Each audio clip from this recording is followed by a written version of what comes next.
ये रोज़ा मुबारक हज़रत ज़ैद अल शहीद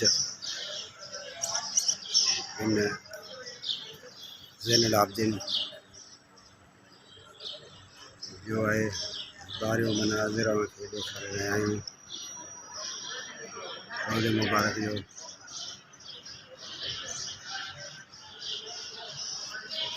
काफ़ी जेके अहिड़ा वाक़ियात जेके मौजज़ात आहिनि उहे इन नौजवान इमाम सगोरे सां वाबस्ता आहिनि, जेको ज़ैनुल आबिदीन जो नौजवान फ़र्ज़ंद हो ऐं काफ़ी जेको है सो काफ़िरनि जे तरफ़ां जेको मज़ालिम जेको है सो हज़रत ज़ैद अल शहीद सां कया विया ऐं जेका सा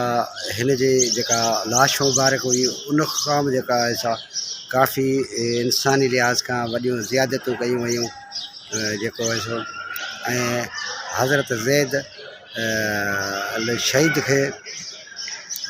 जेको है सो शहीद करे ऐं उन खां पोइ हिकिड़े नहर जे विच में जेको है सो दफ़न कयो वियो जीअं कंहिंखे ख़बर न पई सघे ऐं पोइ वरी जेको उहो पाणी खोलाए पाणी जारी कयो वियो ऐं हज़रत ज़ैद अल शहीद जो जेको सिर मुबारक हो अलाही केतिरा 4 साल ताईं जेको मुख़्तलिफ़ जॻहियुनि ते लटकायो वियो हुते। एतिरा मज़ालिम जेको है सो हिन इमाम सगोरे जेको है सो हीअ बुरको मटाइण खां पोइ बि जेको है सो बर्दाश्त कया ऐं उन लाश सां काफ़ी जेके आहिनि मौजज़ात जेके आहिनि उहे बि रिवायतनि में मिलनि था ऐं उन खां पोइ हिन दौर में बि काफ़ी अहिड़ियूं जेके करिश्माती जेके इंसाननि सां जेके हिन दरगाह ते वाक़ियात पेश आया आहिनि उन में